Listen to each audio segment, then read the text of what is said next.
ಎಲ್ಲರಿಗೂ ನಮಸ್ಕಾರಗಳು. ಪ್ರೀತಿಯ ವಿದ್ಯಾರ್ಥಿಗಳೇ, ದಿನಾಂಕ 23/3/2026 ನಡೆದ SSLC ವಾರ್ಷಿಕ ಪರೀಕ್ಷೆಯಲ್ಲಿ ವಿಜ್ಞಾನ ವಿಷಯದಲ್ಲಿ ಕೇಳಲಾಗಿರುವಂತಹ ಭೌತಶಾಸ್ತ್ರ ವಿಭಾಗದ ಪ್ರಶ್ನೆಗಳನ್ನ ನಾವು ಈ ವಿಡಿಯೋದಲ್ಲಿ ಚರ್ಚೆ ಮಾಡ್ತಾ ಹೋಗೋಣ. ಓಕೆ, ಈಗ ಭೌತಶಾಸ್ತ್ರ ಫಿಸಿಕ್ಸ್ಗೆ ಸಂಬಂಧಪಟ್ಟಾಗಿ ಏನೆಲ್ಲ ಪ್ರಶ್ನೆಗಳು ಬಂದಿದೆ, ಅವುಗಳ ಉತ್ತರಗಳೇನು ಎಂಬುದನ್ನ ಈ ವಿಡಿಯೋದಲ್ಲಿ ಕಂಡುಕೊಳ್ಳೋಣ. ಓಕೆ, ಪ್ರಶ್ನೆ ನೋಡೋಣ. ಹೀಗಿದೆ ಪ್ರಶ್ನೆ ನೋಡಿ.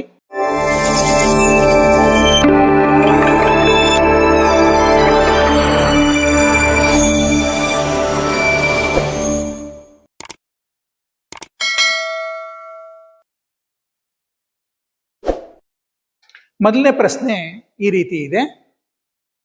ಒಂದು ಮಸೂರದ ಸಾಮರ್ಥ್ಯ +2d ಆಗಿದೆ, ಆಗ ಆ ಮಸೂರದ ಸಂಗಮ ದೂರ ಅಂತ ಪ್ರಶ್ನೆ ಕೇಳಲಾಗಿದೆ. Option A 0.5 metre, option B 2 metre, option C 0.2 metre, option D 5 metre ಅಂತ ಇದೆ.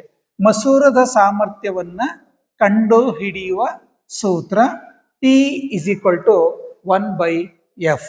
ಈಗ ಎಫ್ ಅನ್ನ ನೀಡಿದ್ದಾರೆ +2d ಅಂತ ಅಂದ್ಬಿಟ್ಟು. ಈಗ ನಾವು ಎಫ್ ಅನ್ನ ಕಂಡುಹಿಡಿಬೇಕು, ಸಂಗಮ ದೂರವನ್ನ. ಆವಾಗ ಸೂತ್ರ F = 1/p ಆಗುತ್ತದೆ. ಈಗ 1/ ಎಷ್ಟು ಕೊಟ್ಟಿದ್ದಾರೆ? 2 ಕೊಟ್ಟಿದ್ದಾರೆ, +2 ಕೊಟ್ಟಿದ್ದಾರೆ. ಸೊ 2ರಿಂದ 1 ಭಾಗಿಸಿದಾಗ 0.5 ಬರುತ್ತದೆ. ಸೊ F = +0.5 ಮೀಟರ್ ಆಗುತ್ತದೆ. ಸೊ ಮಸೂರದ ಸಾಮರ್ಥ್ಯದಲ್ಲಿ ಸಂಗಮ ದೂರವನ್ನು ಮೀಟರ್ನಲ್ಲಿ ಇಡಬೇಕಾಗುತ್ತದೆ. ಹಾಗಾಗಿ option A is the right answer. ಈಗ ಮುಂದಿನ ಪ್ರಶ್ನೆಯನ್ನ ನೋಡೋಣ. 20 ಡಿಗ್ರಿ ಸೆಲ್ಸಿಯಸ್ನಲ್ಲಿ ಕೆಲವು ವಸ್ತುಗಳ ರೋಧಶೀಲತೆಯನ್ನು ಕೆಳಗಿನ ಕೋಷ್ಟಕದಲ್ಲಿ ನೀಡಲಾಗಿದೆ. ವಸ್ತುಗಳು ಕೆ, ಅದರ ರೋಧಶೀಲತೆ 2.63 × 10⁸, ಹಾಗೆ ಎಲ್ ವಸ್ತುವಿನ ರೋಧಶೀಲತೆ 5.20 × 10⁸ ಎಂ ವಸ್ತುವಿನ ರೋಧಶೀಲತೆ 1.60 × 10⁻⁻8 ಅಂಡ್ ಎನ್ ವಸ್ತುವಿನ ರೋಧಶೀಲತೆಯು 6.84 × 10⁸ ಇದೆ. ಈಗ ಪ್ರಶ್ನೆ ಏನಿದೆ? ಈ ವಸ್ತುಗಳಲ್ಲಿ ಅತ್ಯುತ್ತಮವಾದ ವಿದ್ಯುತ್ ವಾಹಕ ಯಾವುದು ಅನ್ನುವಂತಹ ಪ್ರಶ್ನೆ. ಇಲ್ಲಿ ರೋಧಶೀಲತೆ ಹೆಚ್ಚಾಗಿದ್ದರೆ ಅದರ ಮೂಲಕ ಹರಿಯುವ ವಿದ್ಯುತ್ ಪ್ರಮಾಣ ಕಡಿಮೆ ಆಗಿರುತ್ತದೆ. ರೋಧಶೀಲತೆ ಕಡಿಮೆ ಇದ್ದರೆ ಅದರ ಮೂಲಕ ಹರಿಯುವ ವಿದ್ಯುತ್ ಹೆಚ್ಚಾಗಿರುತ್ತದೆ. ಹಾಗಾಗಿ ಅದು ಅತ್ಯುತ್ತಮ ವಿದ್ಯುತ್ ವಾಹಕವಾಗಿರುತ್ತದೆ.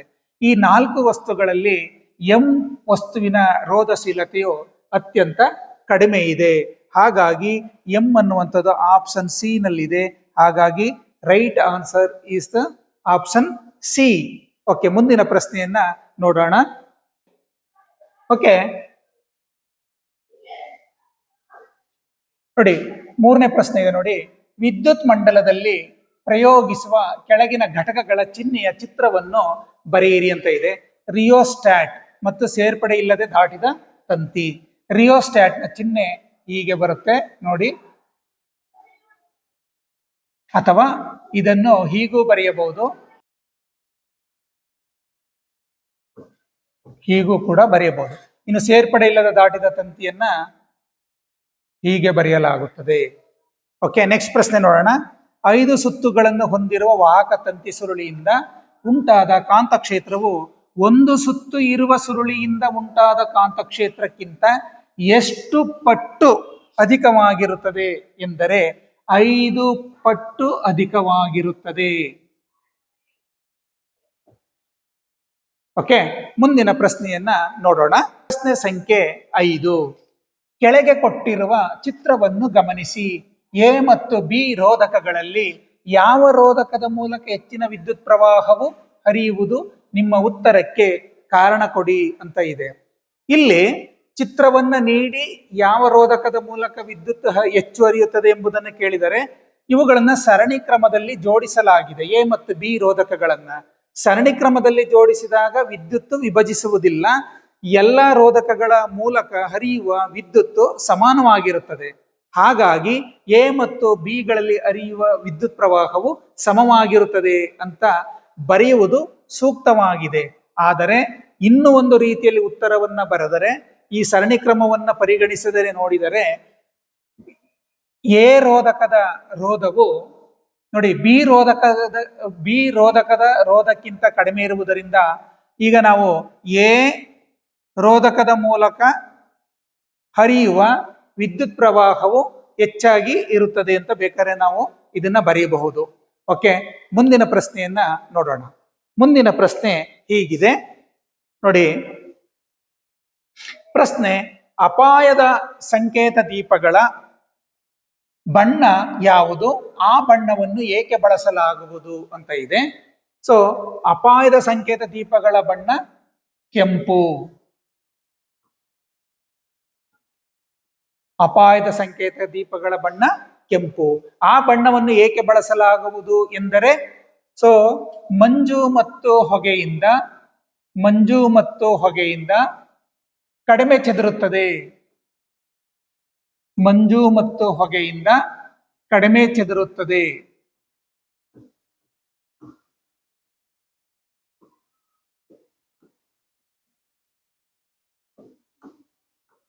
ಹಾಗೆಯೇ ಅದರ ಕೆಂಪು ಬಣ್ಣದ ತರಂಗ ದೂರವು ಅಧಿಕವಾಗಿರುತ್ತದೆ. ಹಾಗಾಗಿ ಅದು ಕಡಿಮೆ ಚೆದರುತ್ತದೆ. ಮುಂದಿನ ಪ್ರಶ್ನೆ 7ನೇ ಪ್ರಶ್ನೆ ಎ. ಫ್ಲೆಮಿಂಗನ ಎಡಗೈ ನಿಯಮವನ್ನು ನಿರೂಪಿಸಿ ಅಂತ ಇದೆ. ಫ್ಲೆಮಿಂಗನ ಎಡಗೈ ನಿಯಮ: ಸೊ ಎಡಗೈನ ಹೆಬ್ಬೆರಳು, ತೋರು ಬೆರಳು ಮತ್ತು ಮಧ್ಯದ ಬೆರಳುಗಳನ್ನು ಪರಸ್ಪರ ಲಂಬವಾಗಿ ಹಿಡಿದಾಗ ಹೆಬ್ಬೆರಳು ವಾಹಕದ ಮೇಲೆ ವರ್ತಿಸುವ ಚಲನೆಯ ದಿಕ್ಕನ್ನು ತೋರಿಸಿದರೆ ಅಥವಾ ಯಾಂತ್ರಿಕ ಬಲದ ದಿಕ್ಕನ್ನು ಸೂಚಿಸಿದರೆ, ತೋರು ಬೆರಳು ಕಾಂತಕ್ಷೇತ್ರದ ದಿಕ್ಕನ್ನು ಮತ್ತು ಮಧ್ಯದ ಬೆರಳು ವಿದ್ಯುತ್ ಪ್ರವಾಹದ ದಿಕ್ಕನ್ನು ಸೂಚಿಸುತ್ತವೆ. ಹಾಗಾಗಿ ಇದು ಫ್ಲೆಮಿಂಗನ ಎಡಗೈ ನಿಯಮ. ಇದನ್ನು ಮೋಟಾರ್ ನಿಯಮ ಎಂದು ಸಹ ಕರೆಯುತ್ತಾರೆ. ನೆಕ್ಸ್ಟ್ ಬಿ ಪ್ರಶ್ನೆ: ನಮ್ಮ ದೇಶದಲ್ಲಿ ಗೃಹ ವಿದ್ಯುತ್ ಮಂಡಲದ ಸಜೀವ ತಂತಿ ಮತ್ತು ತಟಸ್ಥ ತಂತಿಗಳ ನಡುವಣ ವಿಭವಾಂತರ ಎಷ್ಟು ಅಂತ ಇದೆ. ಇದಕ್ಕೆ ಉತ್ತರ 220 ವೋಲ್ಟ್ ಆಗಿದೆ. ಓಕೆ, ಭೌತಶಾಸ್ತ್ರದಲ್ಲಿ ಮುಂದಿನ ಪ್ರಶ್ನೆಯನ್ನ ನೋಡೋಣ. ಮುಂದಿನ ಪ್ರಶ್ನೆ ಹೀಗಿದೆ. ಓಕೆ, ಪ್ರಶ್ನೆ ಸಂಖ್ಯೆ 8. ಪ್ರಿಸ್ ಬಯೋಪಿಯಾ ಎಂದರೇನು? ಈ ದೋಷಕ್ಕೆ ಕಾರಣಗಳೇನು? ಈ ದೋಷಕ್ಕೆ ಒಂದು ಪರಿಹಾರವನ್ನು ಸೂಚಿಸಿ ಅನ್ನುವಂತಹ ಪ್ರಶ್ನೆ. ವಯಸ್ಸಾದಂತೆ ವ್ಯಕ್ತಿಯು ಸಮೀಪದ ಮತ್ತು ದೂರದ ವಸ್ತುಗಳನ್ನು ಸೂಕ್ತ ಕನ್ನಡಕವಿಲ್ಲದೆ ನೋಡಲು ಸಾಧ್ಯವಾಗುವುದಿಲ್ಲ. ಕಣ್ಣಿನ ಈ ಸ್ಥಿತಿಗೆ ಪ್ರಿಸ್ ಬಯೋಪಿಯಾ ಎಂದು ಕರೆಯುತ್ತಾರೆ. ಈ ದೋಷಕ್ಕೆ ಕಾರಣಗಳೇನಪ್ಪಾ ಅಂತಂದ್ರೆ, ಸಿಲಿಯರಿ ಸ್ನಾಯುಗಳು, ಕಣ್ಣಿನ ಸಿಲಿಯರಿ ಸ್ನಾಯುಗಳು ದುರ್ಬಲಗೊಳ್ಳುವುದು ಮತ್ತು ಕಣ್ಣಿನ ಮಸೂರವು ತನ್ನ ಸ್ಥಿತಿಸ್ಥಾಪಕತ್ವವನ್ನು ಕಳೆದುಕೊಳ್ಳುವುದು ಈ ದೋಷಕ್ಕೆ ಕಾರಣವಾಗಿದೆ. ಈ ದೋಷಕ್ಕೆ ಒಂದು ಪರಿಹಾರವನ್ನು ಸೂಚಿಸುವುದಾದರೆ, ದ್ವಿಸಂಗಮ ಮಸೂರವನ್ನು ಬಳಸಿ ಈ ದೋಷವನ್ನು ಸರಿಪಡಿಸಲಾಗುವುದು. ಈಗ ಅಥವಾ ಪ್ರಶ್ನೆ ಇದೆ, ಸಮೀಪ ದೃಷ್ಟಿ ಎಂದರೇನು? ಈ ದೋಷಕ್ಕೆ ಕಾರಣಗಳೇನು? ಈ ದೋಷವನ್ನು ಹೇಗೆ ಸರಿಪಡಿಸಬಹುದು ಅಂತ. ವ್ಯಕ್ತಿಯು ಸಮೀಪದ ವಸ್ತುಗಳನ್ನು ಸ್ಪಷ್ಟವಾಗಿ ನೋಡಬಲ್ಲ, ಆದರೆ ದೂರದ ವಸ್ತುಗಳನ್ನು ಸ್ಪಷ್ಟವಾಗಿ ನೋಡಲಾರ. ಕಣ್ಣಿನ ಈ ಸ್ಥಿತಿಗೆ ಸಮೀಪ ದೃಷ್ಟಿ ಅಥವಾ ಮಯೋಪಿಯಾ ಎಂದು ಕರೆಯುತ್ತಾರೆ. ಈ ದೋಷಕ್ಕೆ ಕಾರಣಗಳೇನು ಎಂದರೆ, ಕಣ್ಣಿನ ಮಸೂರದ ವಿಪರೀತ ವಕ್ರತೆ ಮತ್ತು ಕಣ್ಣುಗುಡ್ಡೆಯು ಸಹಜ ಸ್ಥಿತಿಗಿಂತ ಉದ್ದವಾಗಿರುವುದು. ಈ ದೋಷವನ್ನು ಸೂಕ್ತ ನಿಮ್ನ ಮಸೂರ ಬಳಸಿ ಸರಿಪಡಿಸಬಹುದು.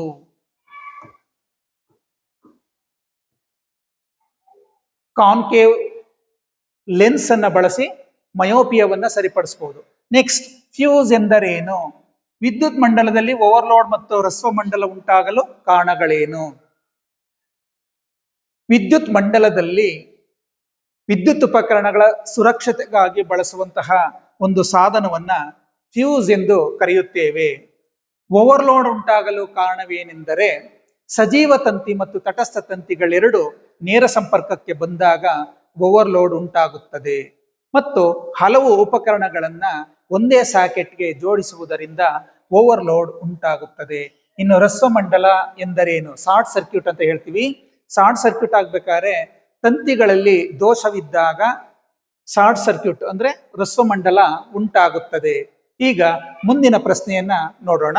ಪ್ರಶ್ನೆ ಹೀಗಿದೆ ನೋಡಿ, ಅಥವಾ ಪ್ರಶ್ನೆ ಇದೆ ನೋಡಿ. ಭೂ ಸಂಪರ್ಕ ತಂತಿ ಎಂದರೇನು? ಭೂ ಸಂಪರ್ಕ ತಂತಿಯ ಕಾರ್ಯವನ್ನು ವಿವರಿಸಿ ಅಂತ ಇದೆ.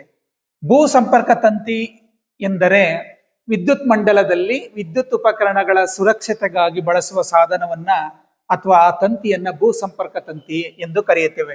ಗ್ರೌಂಡಿಂಗ್ ವೈರ್ ಅಂತ ಹೇಳ್ತೀವಿ, ಗ್ರೌಂಡಿಂಗ್ ವೈರ್. ಓಕೆ, ಭೂ ಸಂಪರ್ಕ ತಂತಿ, ಅದರ ಕಾರ್ಯವನ್ನು ವಿವರಿಸಿ ಅಂತ ಇದೆ.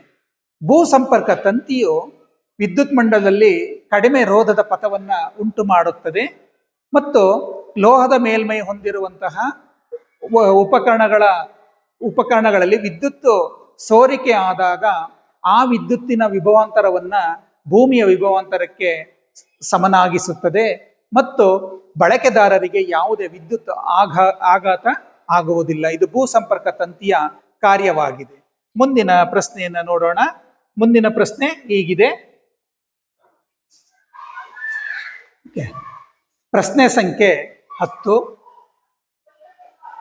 ಒಂದು ನಿಮ್ನ ದರ್ಪಣದ ಸೀನಲ್ಲಿ ವಸ್ತುವೊಂದನ್ನು ಇರಿಸಿದಾಗ ಪ್ರತಿಬಿಂಬ ಉಂಟಾಗುವಿಕೆಯನ್ನು ತೋರಿಸುವ ರೇಖಾಚಿತ್ರವನ್ನು ಬರೆಯಿರಿ ಮತ್ತೆ ಪ್ರತಿಬಿಂಬದ ಸ್ವಭಾವವನ್ನು ಬರೆಯಿರಿ ಅಂತ ಪ್ರಶ್ನೆ ಇದೆ. ಈಗ ದರ್ಪಣದ ರೇಖಾಚಿತ್ರವನ್ನ ಬರೆಯೋಣ. ನಿಮ್ನ ದರ್ಪಣದ ರೇಖಾಚಿತ್ರವನ್ನ.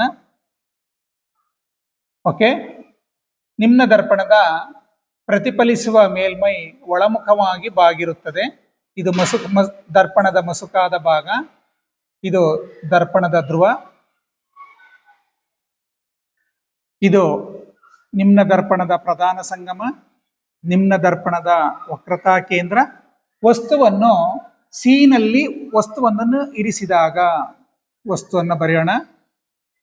ಪ್ರಧಾನ ಅಕ್ಷಕ್ಕೆ ಸಮಾಂತರವಾಗಿ ಚಲಿಸಿ ನಂತರ ಎಫ್ನ ಮೂಲಕ ಹಿಂದಿರುಗುತ್ತದೆ. ನಂತರ ಮತ್ತೊಂದು ಕಿರಣ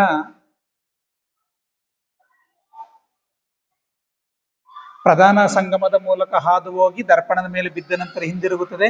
ಇವೆರಡು ಛೇದಿಸುವ ಭಾಗ ಇದೆಯಲ್ಲ, ಇದು ಸೀನಲ್ಲೇ, ವಸ್ತುವನ್ನು ಸೀನಲ್ಲಿ ಇಟ್ಟಾಗ ಪ್ರತಿಬಿಂಬವು ಸೀನಲ್ಲೇ ಉಂಟಾಗುತ್ತದೆ.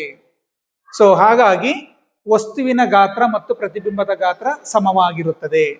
ಈಗ ಪ್ರತಿಬಿಂಬದ ಸ್ವಭಾವವನ್ನು ಕೇಳಿದರೆ, ಪ್ರತಿಬಿಂಬದ ಸ್ವಭಾವ ಸತ್ಯ ಮತ್ತು ತಲೆ ಕೆಳಗು.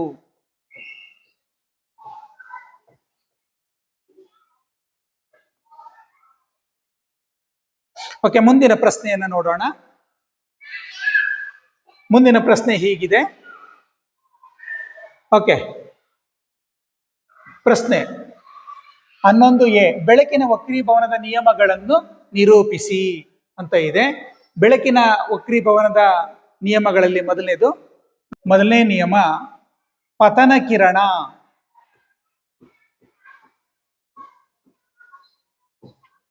ವಕ್ರಿಮ ಕಿರಣ ಮತ್ತು ಲಂಬ ಕಿರಣ. ಲಂಬ ಕಿರಣ ಈ ಮೂರು ಒಂದೇ ಸಮತಲದಲ್ಲಿ ಇರುತ್ತವೆ. ಒಂದೇ ಸಮತಲದಲ್ಲಿರುತ್ತವೆ.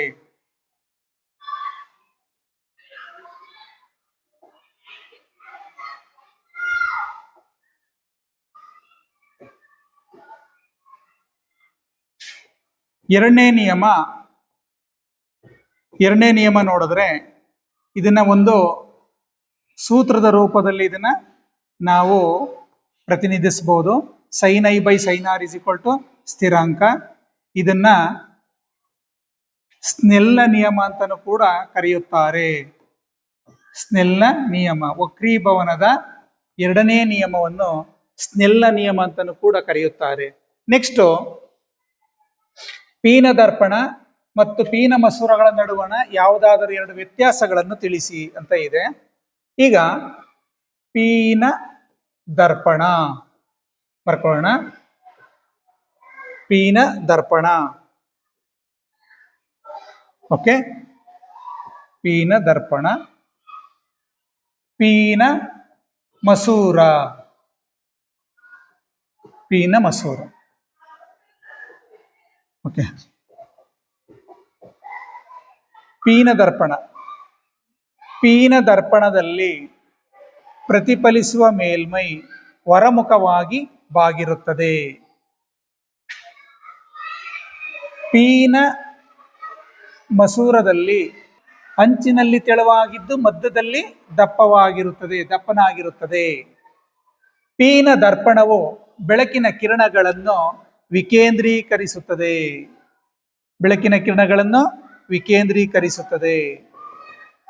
ಪೀನ ಮಸೂರವು ಬೆಳಕಿನ ಕಿರಣಗಳನ್ನು ಕೇಂದ್ರೀಕರಿಸುತ್ತದೆ. ಪೀನ ದರ್ಪಣವು ಮಿಥ್ಯ ಮತ್ತು ನೇರ ಪ್ರತಿಬಿಂಬವನ್ನು ಉಂಟು ಮಾಡುತ್ತದೆ. ಪೀನ ಮಸೂರವು ಸತ್ಯ ಮತ್ತು ತಲೆಕೆಳಗಾದ ಪ್ರತಿಬಿಂಬವನ್ನ ಉಂಟು ಮಾಡುತ್ತದೆ, ಜೊತೆಗೆ ಮಿಥ್ಯ ಪ್ರತಿಬಿಂಬವನ್ನು ಸಹ ಉಂಟು ಮಾಡುತ್ತದೆ. ಓಕೆ, ನೆಕ್ಸ್ಟ್ ಮುಂದಿನ ಪ್ರಶ್ನೆಯನ್ನ ನೋಡೋಣ. ಮುಂದಿನ ಪ್ರಶ್ನೆ ಹೀಗಿದೆ: ವರ್ಧನೆ ಎಂದರೇನು? ಒಂದು ಮಸೂರದಿಂದ ಉಂಟಾದ ಪ್ರತಿಬಿಂಬದ ವರ್ಧನೆಯನ್ನು ಕಂಡುಹಿಡಿಯಲು ಬಳಸುವ ಸೂತ್ರವನ್ನು ಬರೆಯಿರಿ. ಈಗ ವರ್ಧನೆ ಎಂದರೇನು ಅನ್ನೋದನ್ನ ನೋಡೋಣ. ಎ ಪ್ರಶ್ನೆಗೆ ಉತ್ತರ: ವಸ್ತುವಿನ ಎತ್ತರ ಮತ್ತು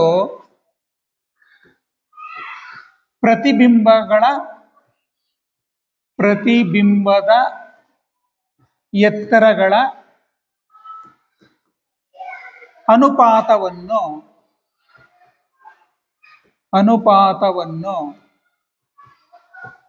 ವರ್ಧನೆ ಎನ್ನುತ್ತಾರೆ.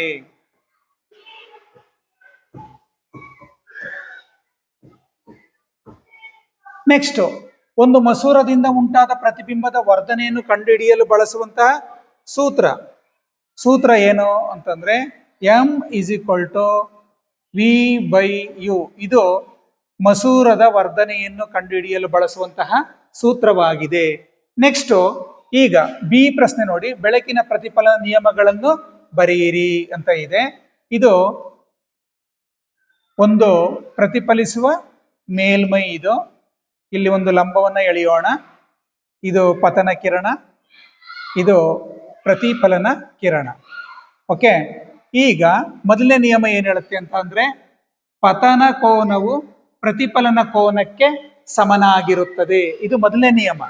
ಎರಡನೇ ನಿಯಮಕ್ಕೆ ಬಂದ್ರೆ ಪತನ ಕಿರಣ ಇದು, ಪ್ರತಿಫಲನ ಕಿರಣ ಇದು, ಮತ್ತೆ ಪ್ರತಿಫಲಿಸುವ ಮೇಲ್ಮೈಗೆ ಎಳೆದ ಲಂಬ, ಈ ಮೂರು ಒಂದೇ ಸಮತಲದಲ್ಲಿ ಇರುತ್ತವೆ ಅಂತ.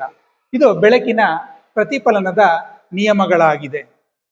ನೆಕ್ಸ್ಟ್, ಮುಂದಿನ ಪ್ರಶ್ನೆಯನ್ನ ನೋಡೋಣ. ಹೀಗಿದೆ: ಒಂದು ವಿದ್ಯುತ್ ಮಂಡಲದಲ್ಲಿ 2 ಓಮ್ ರೋಧವಿರುವ 2 ರೋಧಕಗಳನ್ನು ಮೊದಲು ಸರಣಿ ಕ್ರಮದಲ್ಲಿ, ನಂತರ ಸಮಾಂತರ ಕ್ರಮದಲ್ಲಿ 6 ವೋಲ್ಟ್ ವಿಭವಾಂತರಕ್ಕೆ ಸಂಪರ್ಕಿಸಲಾಗಿದೆ. ಸರಣಿ ಹಾಗೂ ಸಮಾಂತರ ಜೋಡಣೆಯಲ್ಲಿ ಈ ಮಂಡಲದ ವಿದ್ಯುತ್ ಸಾಮರ್ಥ್ಯವನ್ನು ಕಂಡುಹಿಡಿಯಿರಿ ಅಂತ ಪ್ರಶ್ನೆಯನ್ನ ಕೇಳಲಾಗಿದೆ. ಈಗ 2 ಓಮ್ ರೋಧವಿರುವ 2 ರೋಧಕಗಳನ್ನ ಸರಣಿ ಕ್ರಮದಲ್ಲಿ ಸೂತ್ರವನ್ನು ಬರೆಯೋಣ. RS = R1 + R2. So R1 ನ ಬೆಲೆ ಎಷ್ಟಿದೆ? 2 ಓಮ್ ಪ್ಲಸ್ R2 ನ ಬೆಲೆಯನ್ನು ಕೂಡ 2 ಓಮ್ ಆಗಿದೆ. ಸೊ ಒಟ್ಟು ಎಷ್ಟಾಯ್ತು ರೆಸಿಸ್ಟೆನ್ಸ್? ಟೋಟಲ್ ರೆಸಿಸ್ಟೆನ್ಸ್ ಎಷ್ಟಾಯ್ತು ಸರಣಿ ಕ್ರಮದಲ್ಲಿ? 4 ಓಮ್ ಆಗಿದೆ. ನೆಕ್ಸ್ಟ್, ಇದೇ ರೋಧಕಗಳನ್ನ ಸಮಾಂತರ ಕ್ರಮದಲ್ಲಿ ಜೋಡಿಸಿದಾಗ ಇವುಗಳ ಒಟ್ಟು ರೋಧ ನೋಡೋಣ. 1/Rp = 1/R1 + 1/R2. So 1/R1, R1 ನ ಬೆಲೆ 1/2 + 1/2. ಲಸವನ್ನ ತಗೊಂಡಾಗ ಎಷ್ಟು ಬರುತ್ತೆ? 2 ಬರುತ್ತೆ. 2/2. ಓಕೆ, ಸೊ ಈಗ ಆನ್ಸರ್ ಎಷ್ಟು ಬರುತ್ತೆ? 1 ಬರುತ್ತೆ. ಸೊ ಆರ್ ಪಿ ಅಂದ್ರೆ ಇದರಲ್ಲೂ ಕೂಡ ಸಮಾಂತರವಾಗಿ ಜೋಡಿಸಿದಾಗ ಅದರ ರೋಧ ಎಷ್ಟಾಗತ್ತೆ ಅಂತ ಅಂದ್ರೆ ಸೊ 1 ಓಮ್ ಆಗುತ್ತದೆ. ಈಗ ಇವುಗಳ ಸಾಮರ್ಥ್ಯವನ್ನ ಈಗ ಲೆಕ್ಕಾಚಾರ ಮಾಡಬೇಕು. ಸಾಮರ್ಥ್ಯ ಈಗ ನಮ್ಗೆ ಸಾಮರ್ಥ್ಯ ಕಂಡುಹಿಡಿಯುವುದಕ್ಕೆ 3 ಸೂತ್ರಗಳಿದೆ. 3 ಸೂತ್ರಗಳು ಯಾವ್ಯಾವುದು? 3 ಸೂತ್ರ. ಓಕೆ, 3 ಸೂತ್ರಗಳಿದೆ. P is equal to V I, P is equal to V square by R, P is equal to W by T. ಸಾಮರ್ಥ್ಯ ಕಂಡು ಹಿಡಿಯಲು ಬಳಸುವಂತಹ 3 ಸೂತ್ರಗಳಿದೆ. ಈಗ ಇಲ್ಲಿ ಕೊಟ್ಟಿರ್ತಕ್ಕಂಥ ಏನು ನಮಗೆ ಸಿಕ್ಕಿರ್ತಕ್ಕಂಥ ವ್ಯಾಲ್ಯೂಸ್ಗಳಿದೆಯಲ್ಲ, ಅದಕ್ಕೆ ಅನ್ವಯವಾಗುವುದಕ್ಕೆ ನಮಗೆ ಸೂಕ್ತವಾಗಿರುವಂತಹ ಸೂತ್ರ ಎಂದರೆ P is equal to V square by R. ಯಾಕೆಂದ್ರೆ ವಿ ಇಲ್ಲಿ ವಿಭವಾಂತರವನ್ನ ಕೊಡಲಾಗಿದೆ 6 ವೋಲ್ಟ್, ಆರ್ ಅನ್ನ ಕಂಡುಹಿಡ್ಕೊಂಡಿದೀವಿ. ಹಾಗಾಗಿ P is equal to V square by R ಅನ್ನೋದು ಸೂಕ್ತವಾದಂತಹ ಸೂತ್ರವಾಗಿದೆ. ಈಗ ಕಂಡುಹಿಡಿಯೋಣ. ಈಗ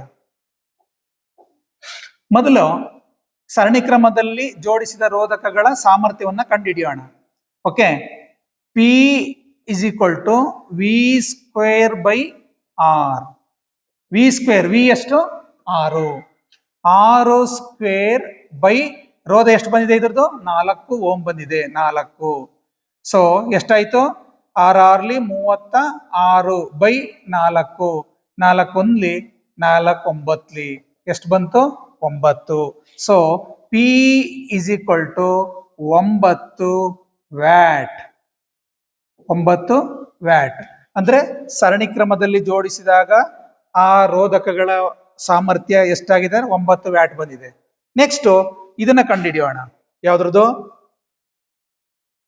ಓಕೆ, ಈಗ ಸಮಾಂತರ ಕ್ರಮದಲ್ಲಿ ಜೋಡಿಸಿರುವ ರೋಧಕಗಳ ಸಾಮರ್ಥ್ಯವನ್ನ ಕಂಡುಹಿಡಿಯೋಣ. P is equal to V square by R.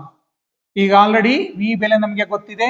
6 square by 6 square by ಎಷ್ಟಿದೆ ನೋಡಿ. ಓಕೆ, ಇದರ ರೋಧ ಎಷ್ಟು ಬಂದಿದೆ ನೋಡಿ? 1 ಓಮ್ ಬಂದಿದೆ. 1. ಸೊ 6 6ಲಿ 36 ಬೈ 1 ಅಂದ್ರೆ 36 ಬಂತು. So P is equal to 36 watt. So ಸಮಾಂತರ ಕ್ರಮದಲ್ಲಿ ಜೋಡಿಸಿದಾಗ ಅವುಗಳ ಒಟ್ಟು ರೋಧ ಎಷ್ಟು ಬಂದಿದೆ? ಒಟ್ಟು ಸಾಮರ್ಥ್ಯ ಎಷ್ಟು ಬಂದಿದೆ? 36 watt. So 9 watt 36 watt. So ಧನ್ಯವಾದಗಳು.